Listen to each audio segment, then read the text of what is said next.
Okay, இன்னைக்கு நீங்க இப்ப ஸ்லைட்ல பாக்குற மாதிரி நம்ம டிஸ்கஸ் பண்ண போற டாபிக் வந்து நம்முடைய எதிரியை கண்டறிந்து விழிப்புள்ளவர்களாய் எப்படி இருக்க வேண்டும்.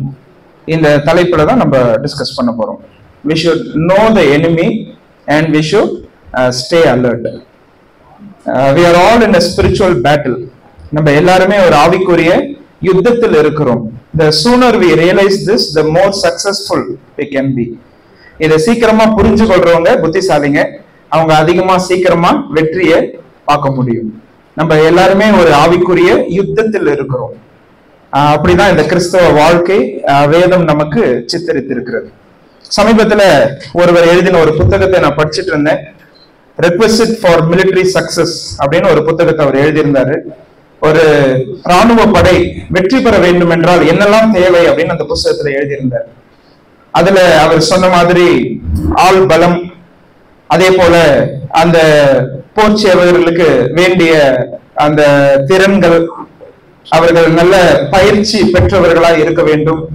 அதே போல நிறைய லைஃப் லைன்ஸ் தேவை, நிறைய ரிசோர்சஸ் தேவை. இதெல்லாம் அவர் நிறைய எழுதிட்டே வந்திருந்தார். ஆனா அந்த புஸ்தகத்துல அதிகமா எதை பற்றி எழுதியிருந்தார் என்று சொன்னால், எதிரியுடைய பலத்தை புரிந்து கொள்கிறவர்கள் சீக்கிரத்துல வெற்றி பெற முடியும் என்று சொல்லி அதுக்கு அதிகமான பேஜஸ் வந்து அலாட் பண்ணியிருந்தார் அவருடைய புஸ்தகத்துல. படிக்கும்போது ரொம்ப இன்ட்ரெஸ்டிங்கா இருந்துச்சு. It was a secular book, it is not a spiritual book. ஆனா வந்து படிக்கும்போது ரொம்ப இன்ட்ரெஸ்டிங்கா இருந்தது.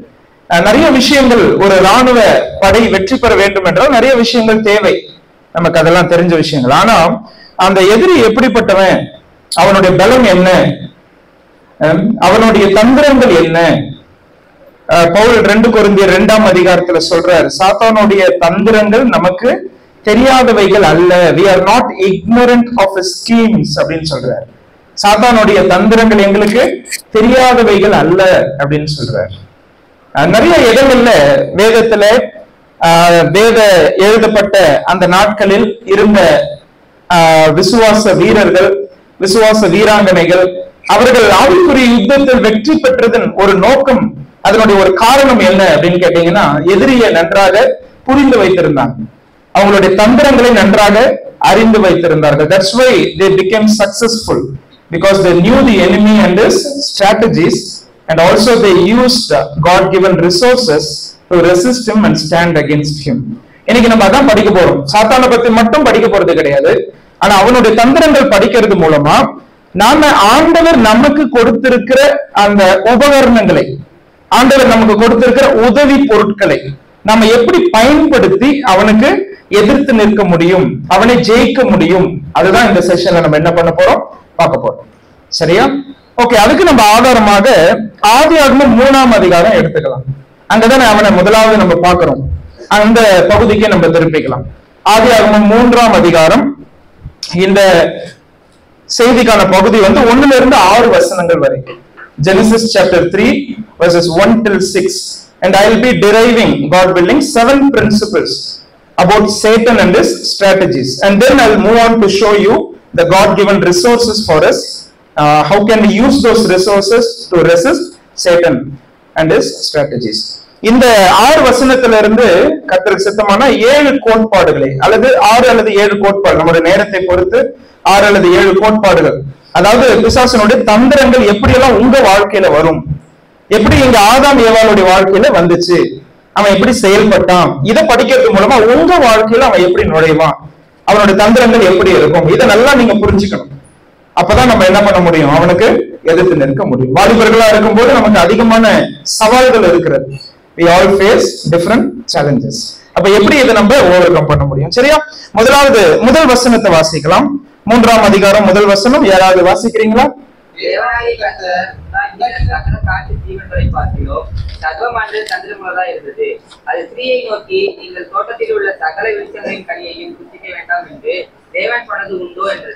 Okay, look at the first thing. இதுல என்ன வாசிக்கிறோம் பாருங்க. Satan uses something that is good to bring out something that is evil. இத நல்லா எழுதி வச்சுக்கோங்க. நம்ம இங்க என்ன வாசிக்கிறோம்னா, சாத்தான் நன்மையானதை பயன்படுத்தி தீமையானதை விளைவிப்பான்.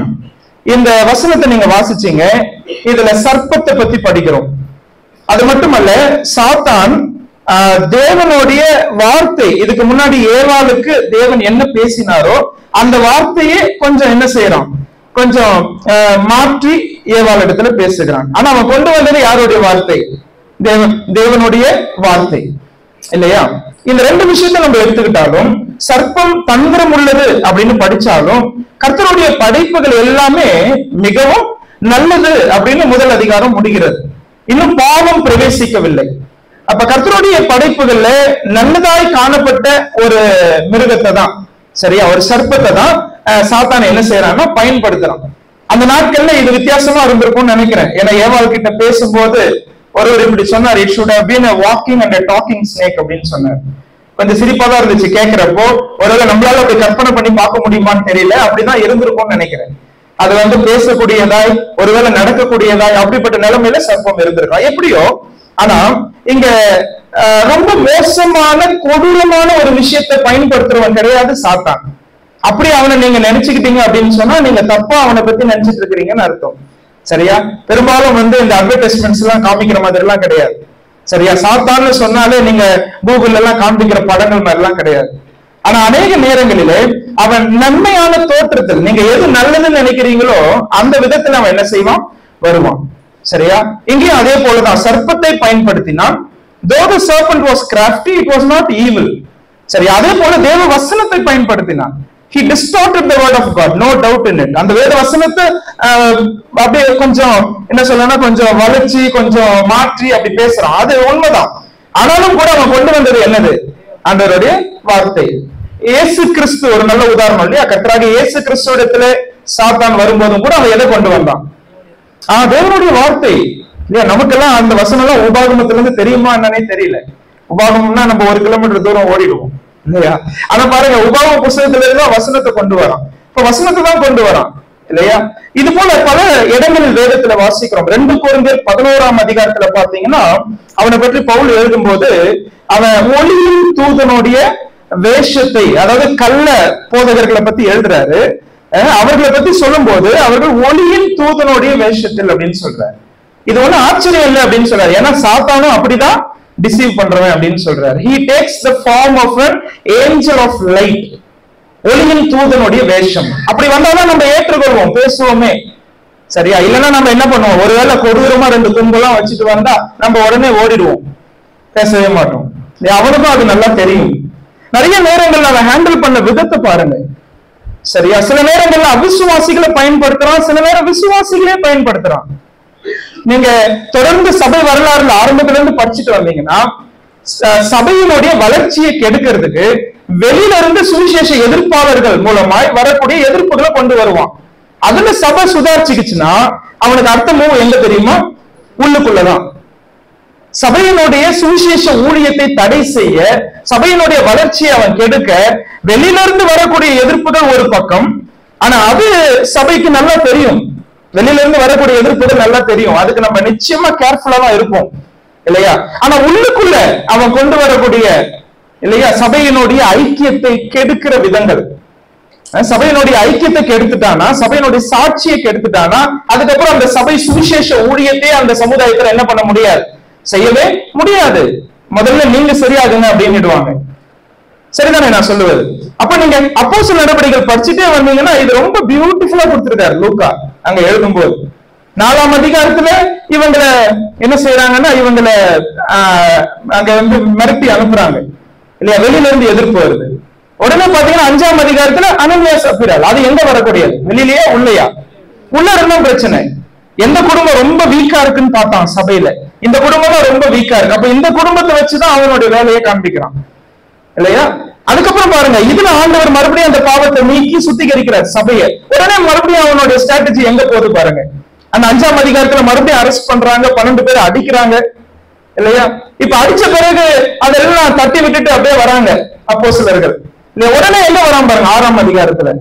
6ஆம் அதிகாரம் நீங்க படிச்சு பாத்தீங்கன்னா உள்ள இருக்கக்கூடிய விதவைகள் இல்லையா, கிரேக்க மொழி பேசக்கூடிய யூதர்கள், இன்னொரு பக்கம் இந்த உள்ளுக்குள்ள பாலஸ்தீனத்துக்குள்ளே இருக்கக்கூடிய யூத விதவைகள்.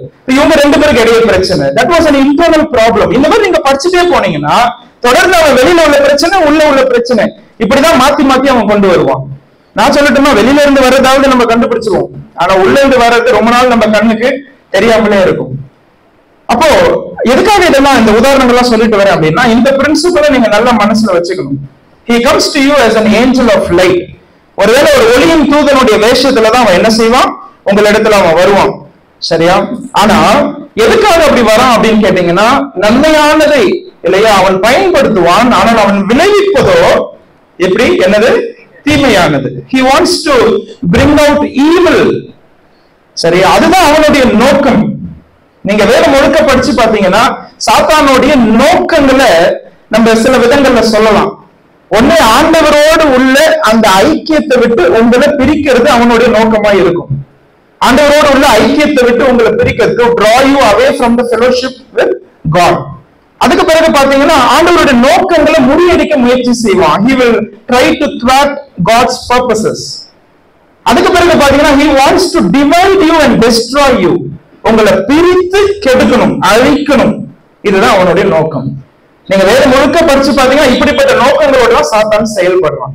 எங்கேயும் கூட அந்த நோக்கத்தோட தான் வந்திருக்கிறான் இல்லையா? அப்படி வரும்போது நீங்க பாத்தீங்கன்னா அவன் பயன்படுத்துறது நன்மையானது, ஆனா அவன் விளைவிப்பதோ தீமையானது. இந்த பிரின்சிபலை நீங்க நல்ல மனசுல வச்சுக்கணும். நம்ம வாழ்க்கையில இதை நம்ம அப்ளை பண்ணணும், அதுதான் ரொம்ப முக்கியம் இல்லையா? இதனுடைய நோக்கம் என்ன தெரியுமா? அவன் இப்படி வர்றதுடைய நோக்கம் என்ன தெரியுமா? அந்த பர்பஸ் நான் அங்க மென்ஷன் பண்ணிருக்கிறேன். You should hold on to the good and miss the best. நீங்க நல்லது பிடிச்சுக்கணும். நான் சொல்றது நல்லா கவனிங்க. தீமையானது கூட கிடையாது, நல்லதை பிடிச்சுக்கணும். ஆனா எதை கோட்டை விட்டுறணும்? சிறந்ததை கோட்டை விட்டுறணும். நான் சொல்றது புரியுதா? நிறைய நேரங்களை நம்ம நல்லதை பிடிச்சுக்கிறோம், ஆனா சிறந்ததை கோட்டை விட்டுறோம். அதுதான் அவனுடைய நோக்கம். ஒரு தேவ பிள்ளையினுடைய வாழ்க்கையில சிறந்தது என்பது தேவனுடைய சித்தமே. ஒருவன் நன்மை செய்ய அறிந்திருந்தும் அதை செய்யாமல் இருந்தால் அது அவனுக்கு பாவமாய் இருக்கும். அந்த இடத்துல யாக்கோபு சொல்ற நன்மை என்பது தேவனுடைய சித்தம். தேவனுடைய சித்தம் தான் தி பெஸ்ட். நீங்க நல்லா புரிஞ்சுக்கணும்.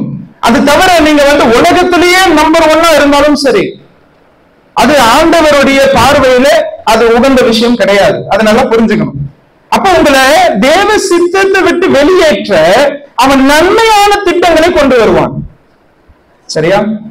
இது என்ன பிரதர் சொல்ல வரீங்க? இது வாலிபர்களுக்கு அப்ளை பண்ணி பார்க்கணும்னா இந்நேரம் உங்க மனசுல நிறைய விஷயங்கள் ஓடிட்டு இருக்கும். ஒருவேளை ஒரு பிள்ளை உங்ககிட்ட ஒரு டவுட் கேட்கதான் வரும், அங்கதான் ஆரம்பிக்கும். சரியா? இந்த காலத்துல சாத்தானதை நல்லா அறிஞ்சிருக்கிறான். அந்த காலத்துல எல்லாம் பாத்தீங்கன்னா வேற மாதிரிலாம் வருவாங்க. ஆனா இப்பெல்லாம் அப்படி இல்லை. என்ன அப்படின்னு கேட்டா, எனக்கு இந்த மத்தேயு 27 இந்த சந்தேகம் வந்திருக்கு அப்படின்னு வருவாங்க. சரியா? அந்த சந்தேகத்தை தீர்க்கிறதுலதான் ஆரம்பிக்கும். சரியா? அது எங்க போய் முடியும் அப்படின்னு கேட்டா, அந்த கான்வர்சேஷன் வளர்ந்து வளர்ந்து இட் வில் பிகம் பர்சனல் இல்லையா? நம்ம எல்லாருக்கும் அந்த எமோஷன்ஸ் எல்லாம் இருக்கு இல்லையா? அதனால அதுலதான் விழுந்து போய் it will become a relationship. அதுக்கப்புறம் அதுல இருந்து வெளியே வர முடியாம நம்ம என்ன செஞ்சுட்டு இருப்போம்? தவிச்சிட்டு இருப்போம். சரியா? அப்பனா என்ன பிரதர், டவுட் கேட்டு வந்தா நம்ம சால்வ் பண்ண கூடாதுன்னு சொல்றீங்களா, அல்லது பேசவே கூடாது அப்படின்னு சொல்றீங்களா அப்படின்னு கேட்டா தாராளமா பேசுங்க. சரியா? நீங்க ஆப்போசிட் செக்ஸ் கிட்ட பேசும்போது, ஆப்போசிட் ஜெண்டர் கிட்ட, ஒரு பையன் ஒரு பொண்ணுகிட்ட பேசும்போது அல்லது பொண்ணு ஒரு பையன் கிட்ட பேசும்போது there should be everything that is transparent.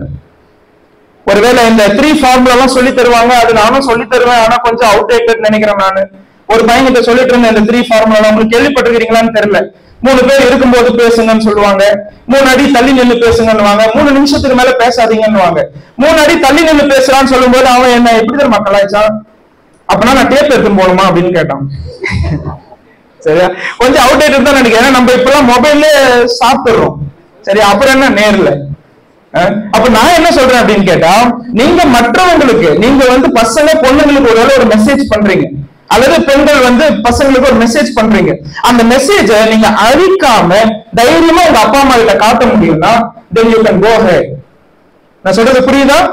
நீங்க அதை அழிக்காம, எதையுமே மறைக்காம, எதையுமே நான் அதை டெலீட் பண்ணாம எங்க அப்பாட்ட நான் தைரியமா காண்பிக்க முடியும், எங்க அம்மாட்ட காண்பிக்க முடியும், என் கூட இருக்கிறவங்க கிட்ட காண்பிக்க முடியும், எங்க சபை எல்டர் கிட்ட காண்பிக்க முடியும். இப்படி நான் நினைச்சேன்னா நான் என்ன சொல்லுவேன் அப்படின்னு கேட்டா, உங்களோட பேச்சு ஆரோக்கியமா இருக்குன்னு சொல்லுவேன். சொல்றது விளங்குதா? அதே போலதான் நேர்லயும், ஒருவேளை சபையில 4 பேர் பார்க்கும்போது நின்று பேசுங்களே, யார் வேண்டாம்னு சொல்ல போறாங்க? என்ன சுரேஷ் அண்ணா வேணாம்னு சொல்லுவீங்களா? சொல்ல மாட்டாங்க இல்லையா? எல்லாம் அப்படிதானே நின்று பேசுறோம். we need healthy relationships இல்லையா? அப்ப நல்லா பேசுங்க, அதை பத்தி ஒண்ணும் இல்லை. ஆனா நான் சொல்றது உங்களுக்கு புரிஞ்சிச்சா?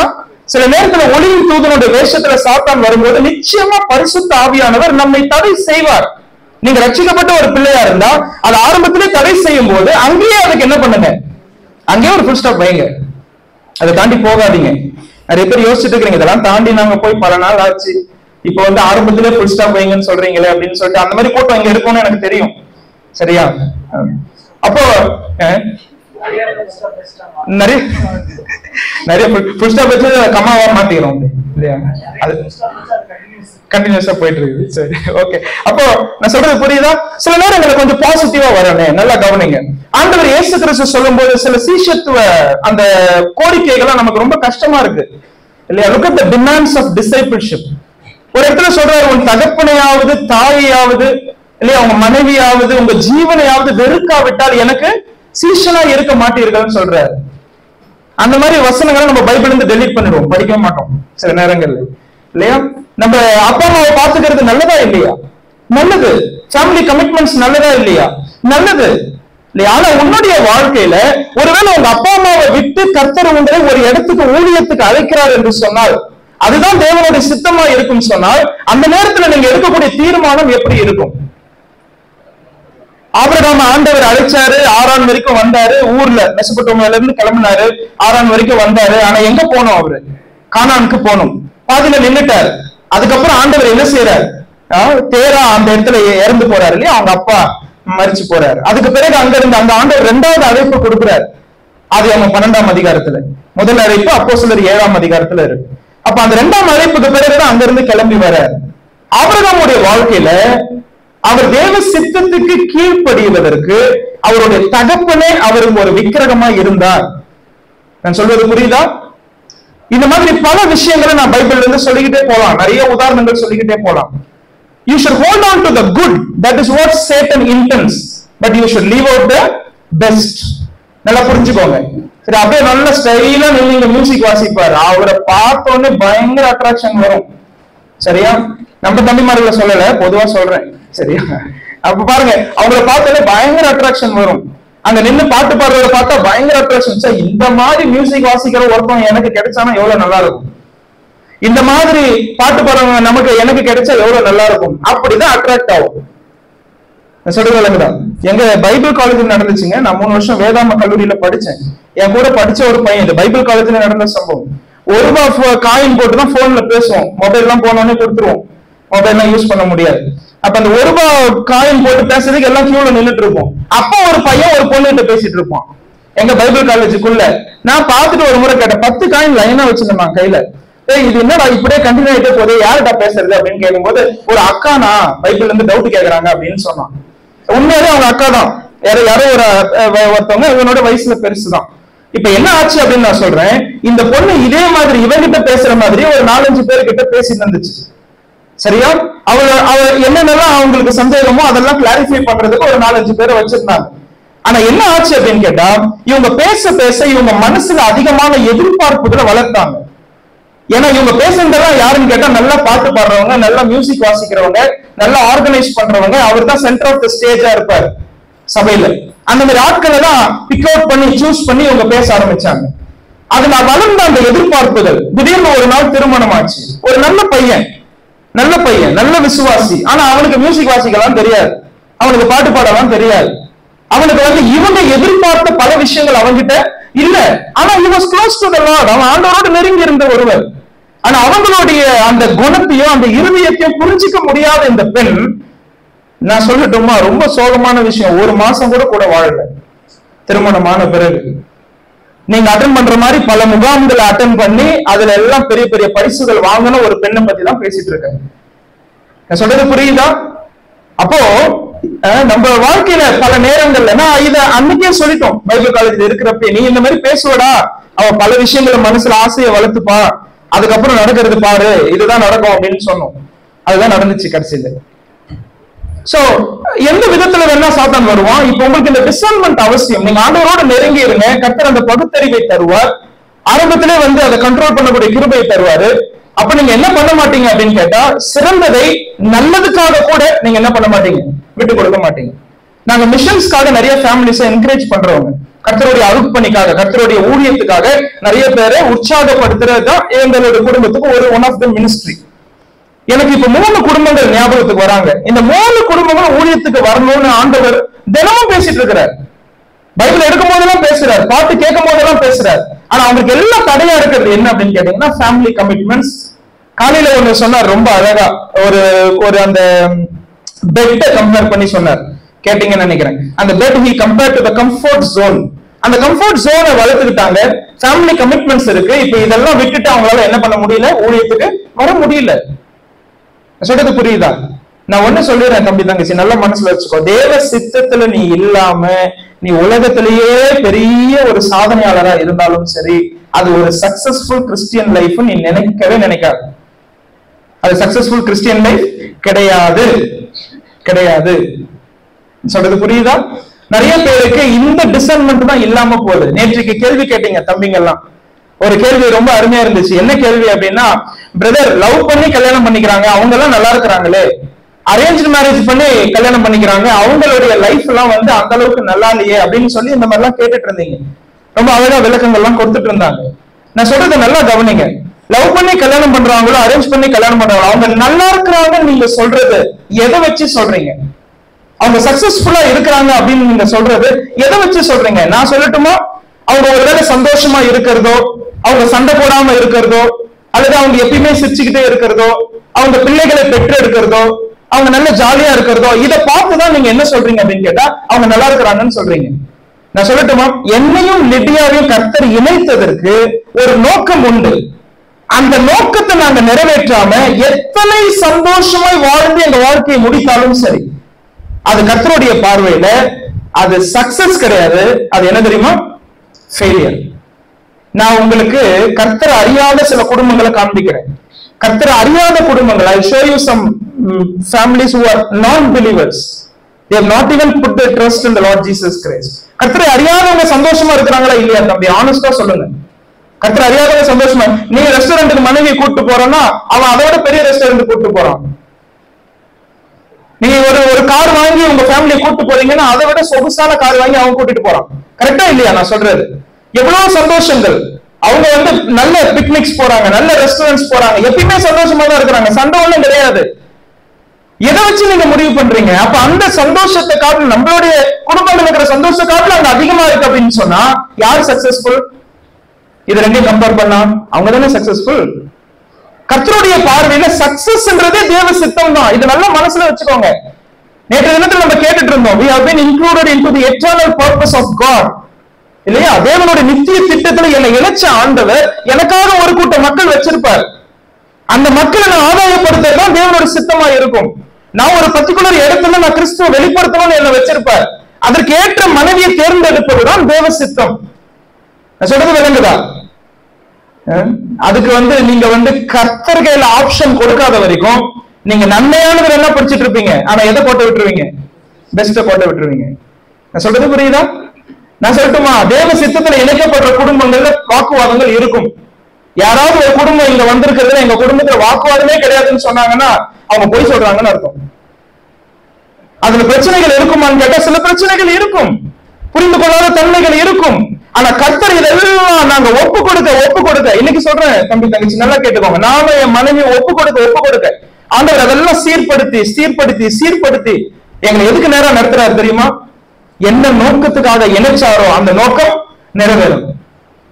அது தவிர நீ என்ன சாதிச்சாலும் குடும்பமாவோ தனியாவோ, சரியா, நீ நல்லதை பிடிச்சிட்டு இருக்கிற, ஆனா எதை விட்டுட்ட? சிறந்ததை விட்டுட்ட. நல்லா மனசுல புரிஞ்சிச்சுன்னு நினைக்கிறேன் உங்களுக்கு. சரியா? நான் செகண்ட் பாயிண்ட்டுக்கு போயிடுறேன். அது go to the second one. இங்க நீங்க முதல் வசனத்தை மறுபடியும் வாசிக்கணும். முதல் வசனம் எப்படி ஆரம்பிக்குது பாருங்க. தேவனாகிய கர்த்தர் உண்டாக்கின சகல காட்டு ஜீவன்களை பார்க்கிலும் சர்ப்பமானது தந்திரமுள்ளதா இருந்தது. எப்படி ஆரம்பிச்சது? தேவனாகிய கர்த்தர்னு ஆரம்பிக்குது பாருங்க. நீங்க 2வது அதிகாரம் படிச்சு பாத்தீங்கன்னா தேவனாகிய கர்த்தர் தான் வரும். சரியா? ஆனா இப்போ பிசாசு சாத்தான் பேசும்போது அவன் எப்படி பேசுறான் பாருங்க. நீங்கள் தோட்டத்தில் உள்ள, ஃபாலோ பண்ணுங்க வெர்ஸ் நம்பர் 1, நீங்கள் தோட்டத்தில் உள்ள சகல விருட்சங்களின் கனியையும் புசிக்க வேண்டாம் என்று தேவனாகிய கர்த்தர் சொன்னது உண்டோ அப்படின்னு கேட்கிறானா, இல்ல தேவன் சொன்னது உண்டோன்னு கேட்கிறானா? ஏன் தெரியுமா? ஒரு சின்ன ஒரு அப்சர்வேஷன் தான், ஆனா நல்லா கவனிங்க, இதுல அர்த்தம் இருக்குதுன்னு நான் நினைக்கிறேன். கர்த்தர்ன்றது யாவே, யெகோவா எபிரேய மொழியில. அது வந்து எனக்கும் தேவனுக்குள்ள அந்த உறவை குறிக்கிற ஒரு பெயர். It's a name. Yahweh represents the covenant relationship that I have with God. சரி, அந்த உடன்படிக்கை உறவை குறிக்கிற பெயர் தான் கர்த்தர். அந்த யெகோவாவை தான் கர்த்தர்னு மொழிபெயர்த்திருக்கிறாங்க. ஆனா தேவன் என்பது மற்ற தேவர்களுக்கு கூட பயன்படுத்தி இருக்கிறாங்க. சரி, அது ஒரு சாதாரண பெயர். இப்ப இதுவும் சாத்தானுடைய ஒரு தந்திரம்னு நான் நினைக்கிறேன். இங்கதான் நான் செகண்ட் பிரின்சிபல் நான் டிரைவ் பண்ண விரும்புறேன். நல்லா புரிஞ்சுக்கோ. அவன் கர்த்தரை விட்டுட்டான், ஆனா யாருக்கு மட்டும் பேசுறான்? தேவன் அப்படின்னு சொல்லி பேசுறான். He wants you to hold on. அடுத்தது போயிடும். He wants you to hold on to religion. அதுக்கப்புறம் என்ன வாசிக்கிறோம்? But not relationship. It's a very important point. நீ வந்து மதத்தை பிடிச்சுக்கோ, நீ மதத்தை பத்தி டிபேட் பண்ணு, கிறிஸ்டியானிட்டியை பிடிச்சுக்கோ, நீ 1000 ப்ரோக்ராம் பண்ணு, அதை பத்தி எல்லாம் அவன் கவலைப்படுறது கிடையாது. நீ மணிக்கணக்கா டிபேட் பண்ணு கிறிஸ்டியானிட்டியை பத்தி, நீ எதை பத்தி எல்லாம் பேசு, நீ சபைக்கு வா, சரியா, நீ கிறிஸ்தவத்துக்குள்ள எந்த விதத்துல வேணா சேர்ந்துக்கோ, அதை பத்தி அவன் கவலைப்படுறதே கிடையாது. ஆனா எதை பத்தி அவனுக்கு கவலை தெரியுமா? எதை பத்தி கவலை? நீங்க கர்த்தரோடு உள்ள உறவுல வந்துட்டீங்க அப்படின்னு சொன்னா, சரி, அதுல நீங்க பலப்படுறீங்க அப்படின்னா அப்பதான் நீங்க அவனுடைய டார்கெட்டாவே மாற ஆரம்பிப்பீங்க. சரியா? அவன் ரொம்ப தந்திரசாலி. இங்க கர்த்தரை நீக்கிட்டு தேவன் சொல்லி சொல்றான் பாருங்க. He wants you to hold on to religion but not relationship. 2:16 நீங்க கம்பேர் பண்ணி வாசிச்சீங்கன்னா அங்கெல்லாம் நம்ம தேவனாகிய கர்த்தர் தான் படிக்கிறோம் இல்லையா? ஆண்டவர் ஏவாள் கிட்ட பேசும்போது தேவனாகிய கர்த்தர் மனுஷனை நோக்கி அப்படிதான் படிக்கிறோம். ஆனா இங்க 3:1 சாத்தான் பேசும்போது தேவன் சொன்னது உண்டோ அப்படின்னு சொல்லி அந்த கர்த்தரை தூக்கிட்டோம் இல்லையா? நாம் மதத்தை பிடித்துக் கொண்டு தேவனோடு உள்ள உறவை தவற விட வேண்டும் என்று சாத்தான் விரும்புகிறான். நேற்றைக்கு சுரேஷ் பிரதர் கூட ரொம்ப அழகா சொல்லிட்டு இருந்தாங்க, தெய்வ உறவு தான் அஸ்திபாரம். நீ என்ன வேணா பண்ணிக்கோ, சபையில கிறிஸ்டியானிட்டிக்குள்ள நீ என்ன வேணா பண்ணிக்கோங்க, நாம செய்யற நற்கிரியைகளை மற்றவங்க செய்யறதுக்கு ஒரு மூளைக்கு கூட வராது. அவ்வளவு நற்கிரியைகள் இன்னைக்கு உலகத்துல நல்ல உள்ளம் கொண்ட மனிதர்கள் செய்யறாங்க. They are doing lot of good works. They are showing more grace and mercy to other people than we believers do. Satan is least bothered about it. சாத்தானுக்கு இதை பத்தின கவலையே கிடையாது. சரியா? நீ என்ன வேணா நற்கிரியை பண்ணிக்கோ, என்ன வேணா செஞ்சுக்கோ, ஆனா இயேசு கிறிஸ்துவ ஒருத்தர் ஏற்றுக்கொண்டாதான் அவனுக்கு நரகத்துல இருந்து ஒரு பாப்புலேஷன் என்ன ஆயிடுச்சு, ஒரு ஆளு குறைஞ்சிடுச்சு. அங்கதான் அவனுக்கு அடி விழுதே. சரி, அப்ப நீ நல்லா புரிஞ்சுக்கணும் தம்பி தங்கச்சி, இது எங்க பாரம், இது எங்களுடைய இருதயத்தின் பாரம். இந்த கேம்ப் எல்லாம் நாங்க ஜெபம் பண்ணிட்டு வர்றது என்னன்னு கேட்டா ஒரு செய்தி கேட்கறீங்க, அவ்வளவுதான். ஆனா இந்த செய்தி உங்களை வந்து அந்த இன்ட்ரெஸ்டுக்குள்ள கொண்டு வரணும். நீங்க ஆண்டவரோடு உள்ள உறவுல நீங்க வரணும், அதுல பலப்படணும், அந்த ஆர்வம் தூண்டப்படணும். அதுதான் எங்களுடைய ஜெபம். அடுத்த ஸ்லைட் போங்க. நீங்க என்ன வேணா மதத்துல பண்ணாலும் சரி, சரியா? அவர் பாருங்க, அவருக்கு ஒரு மாஸ்க் வச்சிருக்கிறாரு பாருங்க. இந்த மாஸ்க போட்டுப்பாரு சபைக்குள்ள, சரியா? ஏன்னா அவர் நல்லா மியூசிக் வாசிப்பார், அவர் நல்ல பாட்டு பாடுவார், அவர் நல்லா ஆர்கனைஸ் பண்ணுவார், வசனங்களை மனப்பாடம் பண்ணி சொல்லுவார், சரியா? ஆனா இது எல்லாத்தையும் அவர் செய்வார். இந்த பக்கம் எல்லாத்தையும் பாருங்க, இந்த பக்கம், சரியா? அவர் தான் ஆக்டிவ் மெம்பர். எங்க? எதுக்குள்ள? சபைக்குள்ள. ஆனா இது தனிப்பட்ட விதத்துல வேத வாசிப்போ ஜெபமோ இல்லையா ஆண்டவரோடு உள்ள அந்த நேரம் குவாலிட்டி டைம் ஸ்பெண்ட் பண்றதோ இது எதுவுமே அவர்கிட்ட இருக்காது.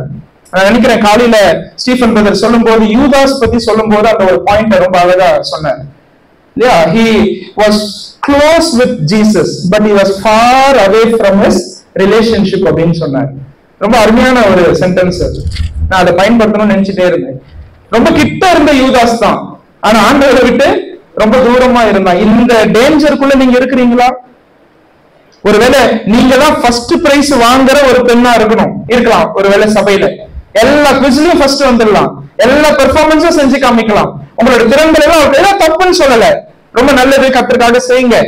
ஆனா அது வந்து உங்களுடைய ஸ்பிரிச்சுவாலிட்டியை டிட்டர்மைன் பண்ணாது. சரியா?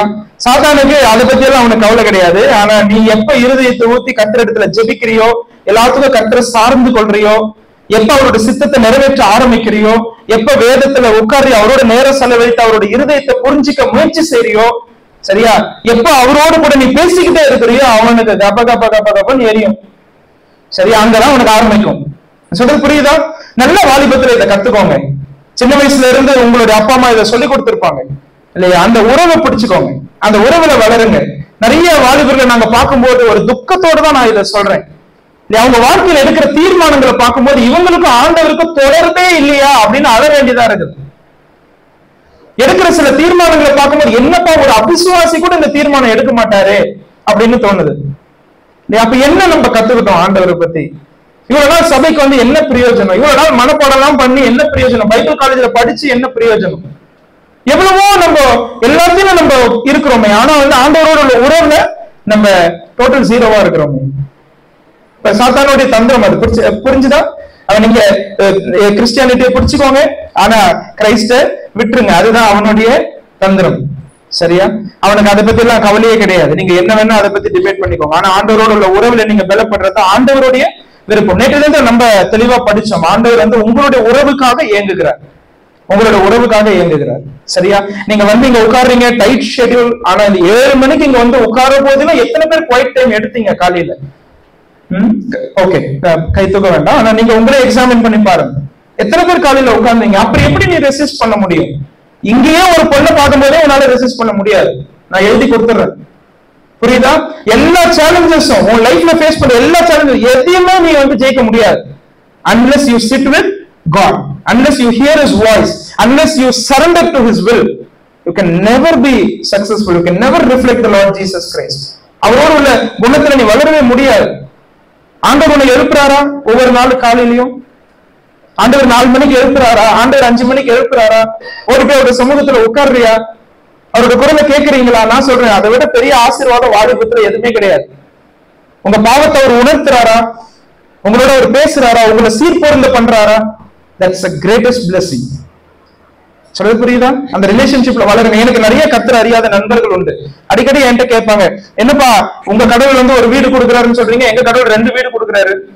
உங்க கடவுள் வந்து ப்ரொமோஷன் கொடுக்குறாருன்றீங்க, வேலையில எங்களுக்கு டபுள் ப்ரொமோஷன் கிடைக்குது. உங்க கடவுள் வந்து இதை கொடுக்குறாரு அதை கொடுக்குறாருன்றீங்க, எங்களுக்கும் அதெல்லாம் கிடைக்குது. அப்போ உங்க தெய்வத்துக்கும் எங்க தெய்வத்துக்கும் என்னதான் வித்தியாசம் அப்படின்னு கேட்பாங்க. நான் உங்ககிட்ட பதிலுக்கு கேட்கறது ஒண்ணுதான். எப்பயாவது உங்க தெய்வம் உங்களுடைய பாவத்தை குறிச்சு உங்களை உணர்த்தி இருக்கிறாரா அப்படின்னு கேட்பேன். இது வரைக்கும் என்னுடைய நண்பர்கிட்ட இருந்து எந்த பதிலும் எனக்கு வந்தது கிடையாது. சொல்றது புரியுதா? ஏன்னா அதை செய்யக்கூடியவர் ஒரே ஜீவனுள்ள நம்முடைய கர்த்தர். எப்ப கடைசியா உங்க பாவத்தை உணர்த்தினாரு? எப்ப உங்க கூட பேசினாரு? எப்ப உங்களை வந்து கடைசியா கிளென்ஸ் பண்ணாரு? உங்களை எப்ப சுத்திகரிச்சாரு? அது ஒரு பெரிய ஆசீர்வாதங்க. அதை மிஸ் பண்ணிடாதீங்க லைஃப்ல. அந்த உறவு தான் ரொம்ப முக்கியம். ஒவ்வொரு நாளும் நேற்றுக்கு எது வளர்ச்சின்னு நான் சொல்றேன். நேற்றுக்கு 2 பொய் பேசியிருக்கேன்னா இன்னைக்கு அது ஒன்னா மாறுச்சுன்னா அப்பதான் நீ வளர்றன்னு அர்த்தம். சொல்றது புரியுதா? உன்னுடைய சுபாவங்கள்ல மாற்றம், கிறிஸ்துவை போல மாறுகிற அந்த வாழ்க்கை முறை, அதுதான் கர்த்தர் எதிர்பார்க்கிற வாழ்க்கை. சரியா? சாத்தானுடைய தந்திரங்களை நம்ம புரிஞ்சுக்கலாம். சரி, அடுத்த கோட்பாடு 3வது. ஓகே, 3:1 அவன் எதுக்கு வரான் பாருங்க, எந்த பாயிண்ட் வரான் பாருங்க. நீங்க தோட்டத்தில் உள்ள சகல விருட்சங்களின் கனியையும் புசிக்க வேண்டாம் என்று தேவன் சொன்னது உண்டோ அப்படின்னு கேட்கிறான். எதுக்கு வரான்? எதுக்கு வரான்? எதை பத்தி கேட்கிறான்? எதை பத்தி கேட்கிறான்? ஆண்டவர் எதை சாப்பிடக்கூடாதுன்னு சொன்னாரோ அதுக்கு தானே வரான், இல்லையா? இப்ப நல்லா கவனிச்சுக்கோங்க. இதுல Satan wants to turn your attention to that one thing you do not have. உங்க கையில இல்லாத ஒரு விஷயத்தை, சரி, அதன் மீது உங்களுடைய கவனம் செல்வதற்கு சாத்தான் முயற்சிப்பான். நீங்க வச்சிருக்கிற விஷயங்களை பத்தி கொண்டு வர மாட்டான். எவ்வளவோ காரியங்கள் கர்த்தர் கொடுத்திருப்பார், அதுக்கெல்லாம் நம்ம நன்றி செலுத்தி நன்றி அறிதல் உள்ளவர்களாய் வாழணும்னு ஆண்டவர் எதிர்பார்ப்பார். ஆனா உங்ககிட்ட இல்லாத ஒரு விஷயத்தை தான் என்ன செய்வான்? Turn your attention to that one thing. உன்னிடத்தில் இல்லாத ஒன்றின் மீது நீ கவனம் செலுத்த வேண்டும் என்று சாத்தான் விரும்புகிறான். சரியா? ஆதாம் ஏவாளுக்கு என்ன கொடுக்கல ஆண்டவர்? நிறைய கொடுத்தாரு இல்லையா? எல்லாத்தையும் கொடுத்தாரு. ஆளுகை தன்மை கொடுத்தாரு, நல்ல அறிவு கொடுத்தாரு. அந்த அறிவு வச்சு எல்லா மிருகங்களுக்கும் பெயர் வச்சாரு. ஆதாமுடைய ஏக்கத்தை புரிந்து அவனுக்கு ஏற்ற வாழ்க்கை துணையை கொடுத்தாரு. எல்லாவற்றின் மீதும் அதிகாரம் கொடுத்தாரு, இல்லையா? அது இல்லாம ரொம்ப அருமையான பிளஸிங். ஒவ்வொரு நாளும் வந்து ஆண்டவரே அவங்களோட என்ன பண்ணிட்டு இருந்தாரு? பேசிட்டு இருந்தாரு. என்ன கொடுக்கல? படைப்புகள் எல்லாவற்றிலும் மணிமகுடமாய் படைத்தார். தோட்டத்துல வச்சு அழகு பார்த்தார். அவனுடைய ஏக்கங்கள் எல்லாம் நிறைவேற்றினார். அவன் வந்து காலம் ஃபுல்லா காலில் விழுந்து கிடந்தாலும் அது போதாது. அப்படிதான் அவ்வளவு ஆசீர்வாதங்கள் ஆதாம் ஏவாளுடைய வாழ்க்கையில. நம்ம வாழ்க்கையில கொடுக்கலையா?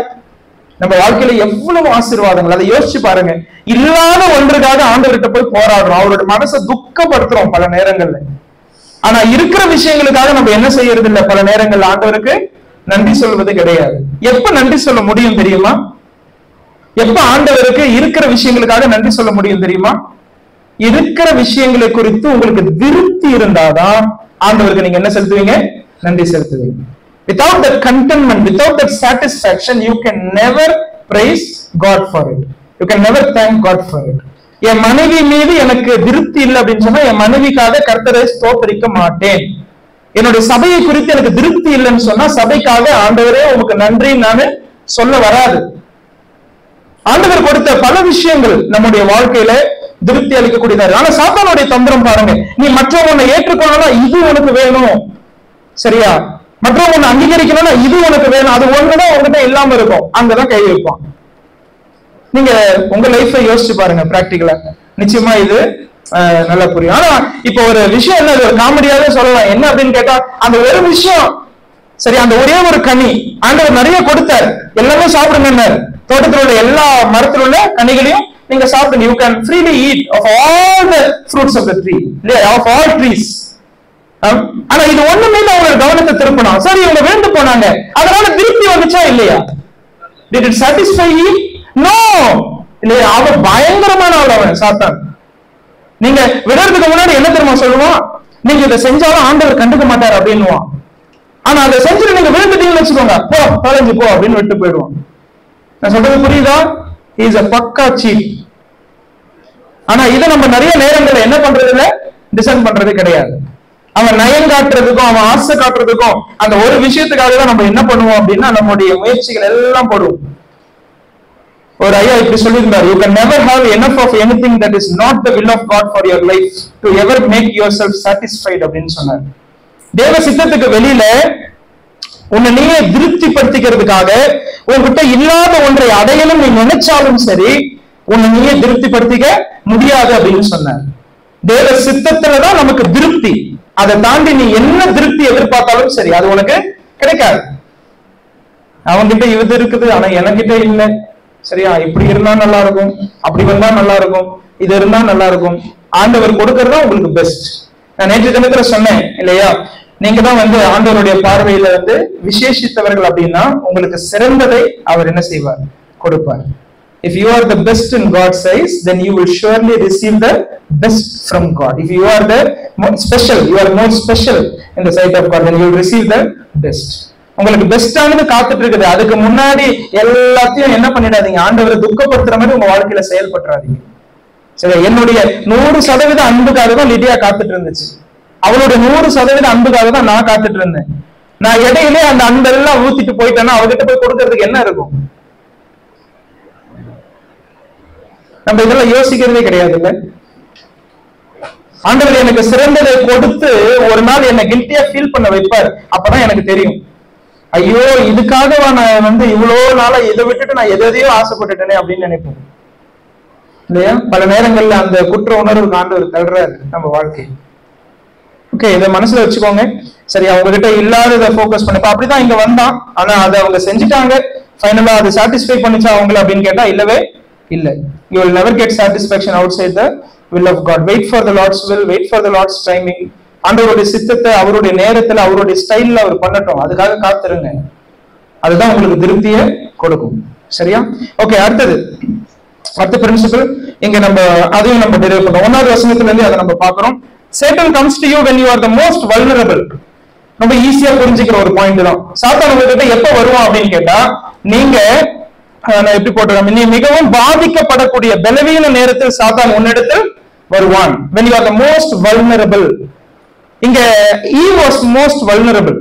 ஏவாள் ரொம்ப பாதிக்கப்படக்கூடிய நிலைமையில தான் இருந்தா. எப்படி இதை சொல்றோம் அப்படின்னு கேட்டீங்கன்னா, ஒரு 2-3 விஷயங்களை நம்ம சொல்ல முடியும். என்ன அப்படின்னு கேட்டா, அவ தனியா இருந்தா, அட்லீஸ்ட் இந்த டைம்ல, சரியா? ஒருவேளை கொஞ்சம் தள்ளி அவங்க புருஷன் இருந்திருக்கலாம், அவங்க தனியா இங்க இருக்கிறாங்க.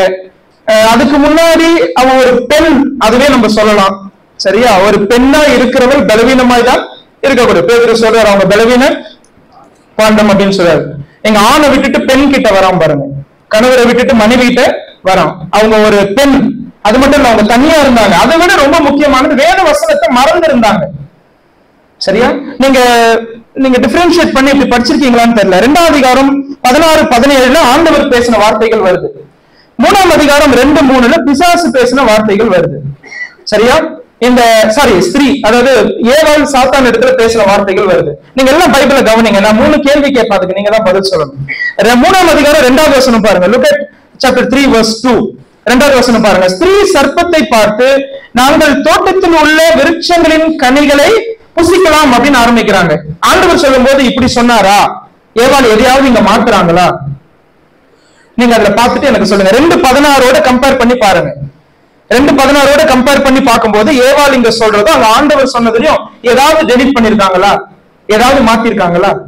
தோட்டத்துக்கு எஸ் ஓகே, சகல விருட்சங்களையும் புசிக்கவே புசிக்கலாம் இல்லையா? டபுள் எம்பசிஸ் ஹீப்ரூ லாங்குவேஜ்ல. சரி, புசிக்கவே புசிக்கலாம். ஆனா இவங்க என்ன சொல்றாங்க? புசிக்கலாம் அப்படின்னு சொல்றாங்க. she underrated the divine permission. Divine permission was great. ஆண்டவர் கொடுத்த அனுமதி பெருசு. அதை என்ன ஆக்கிட்டாங்க? சின்னதாக்கிட்டாங்க. நல்லா கவனிச்சுட்டே வாங்க நான் சொல்றதை. தொடர்ந்து இப்ப ஏவாள் சொல்றதை பாருங்க. 3வது வசனத்தை பாருங்க. ஆனாலும் தோட்டத்தில் நடுவில் இருக்கிற விருட்சத்தின் கனியை குறித்து தேவன் நீங்கள் சாகாதபடிக்கு ஏதாவது இருக்குதா? ஆண்டவர் சொல்லும்போது என்ன சொன்னாரு? சாகவே சாவதில்லை. சாகவே சாவாய். சாரி, நான் டோட்டலா மாத்திட்டேன். சாகவே சாவாய் அப்படின்னு சொன்னார். ஆனா இவங்க என்ன சொல்றாங்க? சாகாதபடிக்கு. ஆண்டவர் என்ன கத்து தந்தார் அப்படின்னா, நீ பாவத்தின் சம்பளம் மரணம் அப்படின்றத ரொம்ப தெளிவா கத்து தந்தார். சரி, ஆனா இவங்க என்ன பண்றாங்க அப்படின்னா, அந்த டிவைன் பெனல்டி, அந்த பனிஷ்மெண்ட்டை இவங்க என்ன பண்ணிட்டாங்க? குறைச்சிட்டாங்க. பாருங்க, அனுமதி ரொம்ப பெருசு, அதை என்ன பண்ணிட்டாங்க? சின்னதாக்கிட்டாங்க. அதே போல தண்டனை ரொம்ப பெருசு, தண்டனை என்ன பண்ணிட்டாங்க? சின்னதாக்கி காமிச்சிட்டாங்க. அடுத்தது பாருங்க, நீங்க சாகாதபடிக்கு தொடர்ந்து 3வது வசனம் பாருங்க. அதை புசிக்கவும், அதை மறுபடியும் ஏதாவது இருக்குதா? தொடவே கூடாதுன்னு ஆண்டவர் என்ன செய்யல? சொல்லவே இல்லை. புசிக்க கூடாதுன்னு சொன்னாரு. ஆனா இவங்க என்ன செய்யறாங்க? எக்ஸ்ட்ரா ஒரு பிட்டு போடுறாங்க. என்ன செய்யக்கூடாது? தொடவே கூடாது அப்படின்னு சொல்றாங்க. என்ன பண்ணாங்க அப்படின்னு கேட்டீங்கன்னா, அந்த டிவைன் ப்ரொஹிபிஷனை ரொம்ப அதிகமாக்கிட்டாங்க. ஆண்டவர் தடை பண்ணது ஒண்ணுதான். நல்லா கவனிங்க. ஆண்டவர் கொடுத்த அனுமதி பெருசு, அந்த அனுமதியை என்ன பண்ணிட்டாங்க? சின்னதாக்கிட்டாங்க. ஆண்டவர் கொடுத்த தடை சின்னது, அதை இவங்க என்ன பண்ணிட்டாங்க? பெருசாக்கிட்டாங்க. ஆண்டவர் கொடுத்த தண்டனை பெருசு, அதை என்ன பண்ணிட்டாங்க? சின்னதாக்கிட்டாங்க. ஏன் ஏவாள் இப்படி மாத்தினாங்க? எஸ், இதுதான் என்னுடைய கேள்வி. எல்லாத்தையும் மாத்திட்டாங்க இல்லையா? ஏன் இப்படி மாத்தினாங்க? I want your answer. உங்களுடைய பதில் எனக்கு வேணும். எதனால ஏவாள் இப்படி எல்லாத்தையும் மாத்தி சாத்தான் கிட்ட சொன்னாங்க? வெரி குட், அதான் பதில். சரியா? தேவன் கொடுத்த இன்ஸ்ட்ரக்ஷன் சரியா அவங்க மனசுல இல்ல. அவங்க தேவனுடைய வார்த்தையை என்ன பண்ணிட்டாங்க? அவங்க மறந்துட்டாங்க, அதை இருதயத்துல வைக்கல. சரியா? ஒருவேளை தினமும் அந்த மரத்தை பார்க்கும்போது ஆதாம் கிட்ட ஏவாளும், ஏவாள் கிட்ட ஆதாமும், அப்பா நம்மளுக்கு எல்லாத்தையும் சாப்பிட அனுமதி கொடுத்த கர்த்தர் இந்த ஒரு மரத்துல இருந்துதான் என்ன பண்ணல? நமக்கு சாப்பிட அனுமதி கொடுக்கல. ஒருவேளை ஞாபகப்படுத்திட்டே இருந்திருந்தாங்கன்னா அந்த வார்த்தை என்ன செஞ்சிருக்கும்? அவங்க இருதயத்துல இருந்திருக்கும். She was most vulnerable, you know, she forgot the word of God. ஆண்டவருடைய வார்த்தையை நீங்க மறக்கும் போது ஆண்டவர் மேல சந்தேகம் வர மாதிரி பல சோதனைகளை உங்களுடைய வாழ்க்கையில சாத்தான் நிச்சயமா கொண்டு வருவான். அதுல சந்தேகமே கிடையாது.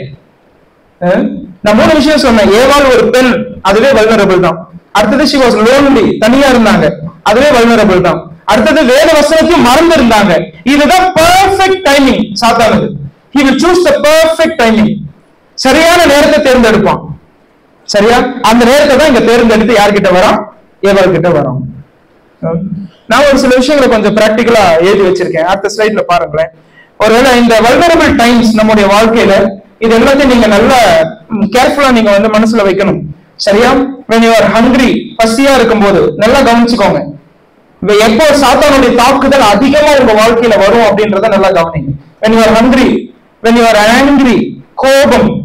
சரி, when you are lonely, தனிமை, when you are idle, சோம்பல். சோம்பேறித்தனமா சும்மா எதை செய்யறதுன்னு தெரியாம உட்கார்ந்துட்டே இருப்போம். அவ்வளவுதான், நீங்க தான் அவனுடைய கருத்துல மிகப்பெரிய கருவி. சரியா? அடுத்தது பாருங்க, when you are tired, சோர்வு. இந்த நேரத்துல ரொம்ப ரொம்ப கேர்ஃபுல்லா இருக்கணும். அடுத்தது கடைசியா விக்டரி. சரியா? சமீபத்துல ஒரு பெரிய வெற்றி அடைஞ்சிருப்பீங்க கிறிஸ்தவ வாழ்க்கையில, பெரிய சக்சஸ் ஒண்ணு கிடைச்சிருக்கும். Always victory is vulnerable. தாவீது அந்த வெற்றிக்கெல்லாம் பிறகுதானே அப்படி மேல உலகத்தில் இருந்தாரு இல்லையா? அந்த வெற்றிக்கு பிறகுதான். எலியா பாருங்க, ஒரு பெரிய வெற்றி. அதுக்கப்புறம் தான் ஆகாபோடைய அந்த எசபேலுக்கு என்ன செய்யறாரு? அவரு பயந்துட்டு போய் உட்கார்ந்துட்டு இருக்காரு. Mountain top experience, 1 Kings chapter 18. வேலி experience, 1 Kings chapter 19. This can happen in our lives. Victory is always vulnerable. Idleness is vulnerable. சோம்பல் இல்லையா, அதே போல சோர்வு, இது எல்லாத்துக்கும் நீங்க பிப்ளிக்கல் எக்ஸாம்பிள்ஸ் கொடுத்துட்டே போலாம். பசியா இருக்கும்போது தானே சாத்தான் யாருக்கிட்ட வந்தா? ஆண்டவர் இயேசு கிறிஸ்துட்ட இல்லையா. Look at the timing, he chooses the timing. சரியா அந்த நேரத்தை தேர்ந்தெடுப்பான்.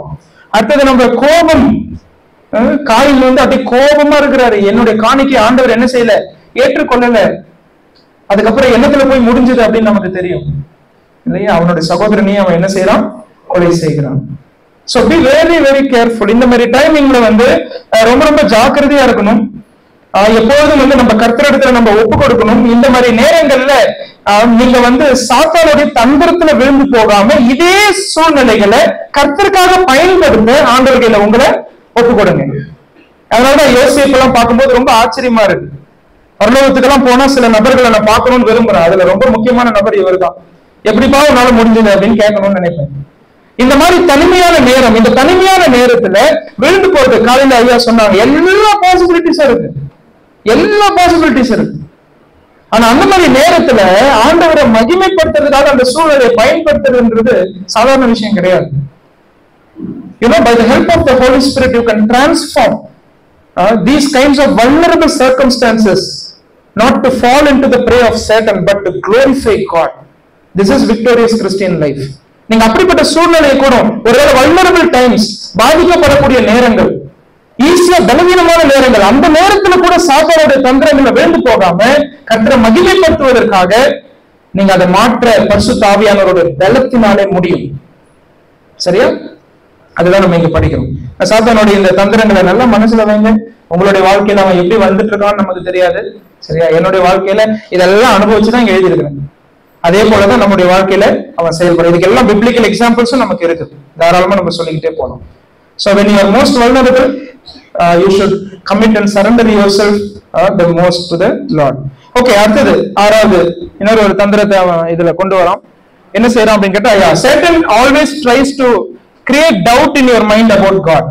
ஆண்டவரை பற்றிய சந்தேகம் உன் மனசுல எழும்பணும் அப்படின்னு சாத்தான் முயற்சி செய்வான்.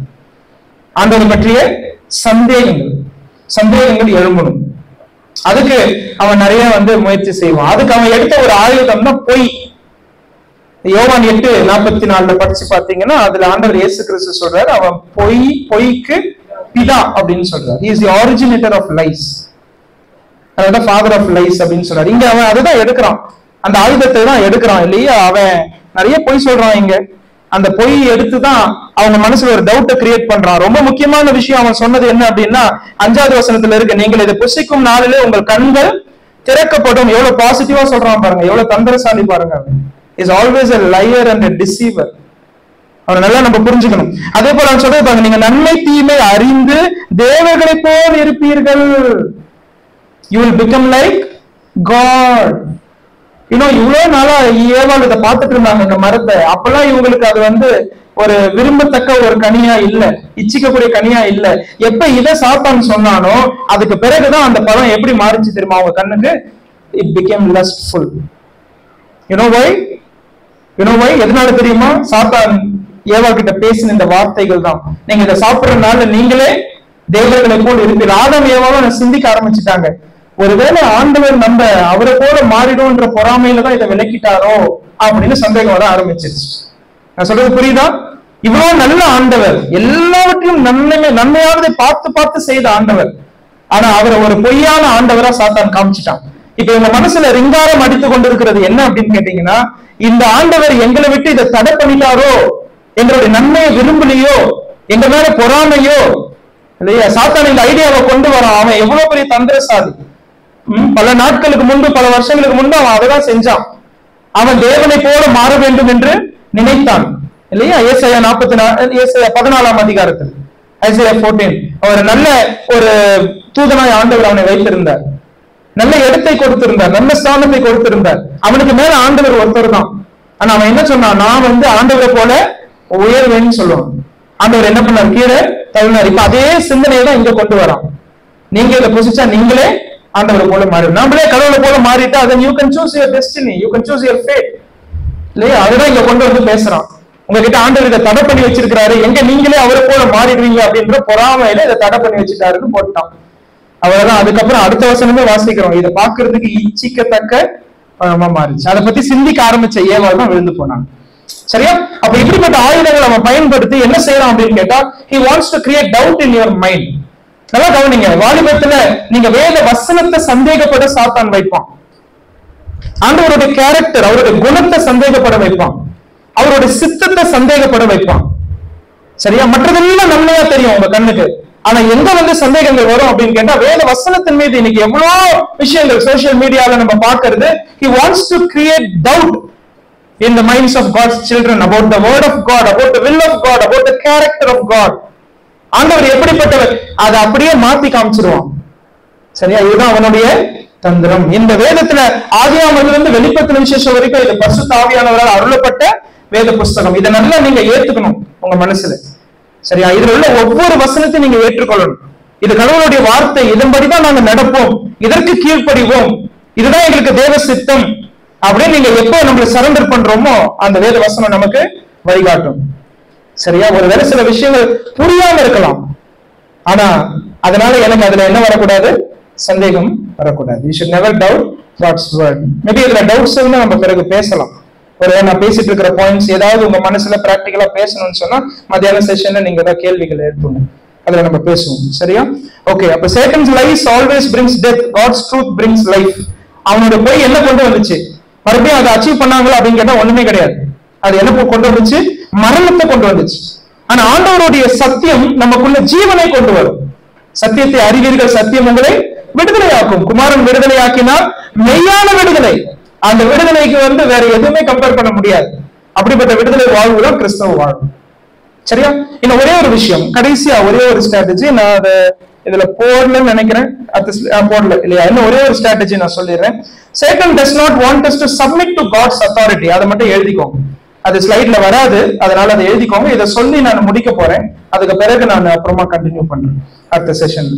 Satan does not want us to submit to God's authority. நம்ம ஆண்டவருடைய அதிகாரத்திற்கு கீழ்ப்படிய கூடாது என்று சாத்தான் விரும்புகிறான். ஆண்டவருடைய அதிகாரத்திற்கு கீழ்ப்படிய கூடாது என்று சாத்தான் முனைகிறான், விரும்புகிறான். சரியா? என்ன சொன்னா இங்க இங்க வந்து ஏவாள் இடத்துல, இதை புசிக்கும் நாள்ல நீங்கள் தேவர்களை போல் ஆவீர்கள் அப்படின்னு சொன்னா, நீங்களே வந்து தேவன் ஆயிடுவீங்க அப்படின்னு சொன்னோம். சரி, நல்லா கவனிங்க. உங்ககிட்ட ஒரு கேள்வி கேட்கிறேன். எந்த மரத்துல இருந்து சாப்பிடக்கூடாதுன்னு சொன்னார் ஆண்டவர்? நன்மை தீமை அறியத்தக்க மரம். ஏன் அந்த பேர் வச்சார்?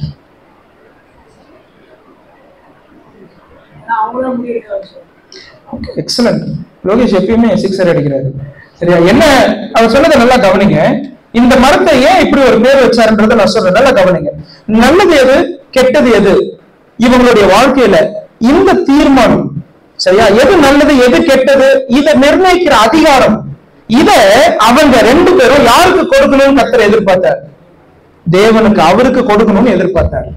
அதாவது இப்படி சொல்றேனே, தேவன் இதான் ஆசை அவருக்கு. என்னன்னு கேட்டா, உன் வாழ்க்கையில நல்லது எது கெட்டது எதுன்றத நிர்ணயிக்கிற அதிகாரத்தை நீ என்கிட்ட கொடுத்துரு. நீ உனக்கு நன்மை எது தீமை எதுன்றத முடிவு பண்ணாத. இன்னைக்கும் நம்ம கிட்ட ஆண்டவர் சொல்றது அதுதான். ஒருவேளை ஆதாம் ஏவாள் இதை சாப்பிடக்கூடாதுன்னு முடிவு பண்ணிருந்தாங்கன்னா அவங்க என்ன சொல்றது அர்த்தம் அப்படின்னா, Lord you are the master of my life, நீங்க தான் என்னுடைய வாழ்க்கைக்கு எஜமான். சரியா? நல்லது எது கெட்டது எதுன்றத நீங்களே முடிவு பண்ணிக்கோங்க. நாங்க என்ன செய்ய மாட்டோம், முடிவு பண்ண மாட்டோம். நாங்க இதை நிர்ணயிக்க மாட்டோம். எங்களுடைய வாழ்க்கைக்கு நாங்களே தேவர்களை போல் வாழ விரும்பவில்லை, நாங்களே எஜமானராக மாற விரும்பவில்லை. ஆனா எங்க வாழ்க்கைக்கு நீங்களே எஜமானரா இருந்துக்கோங்க.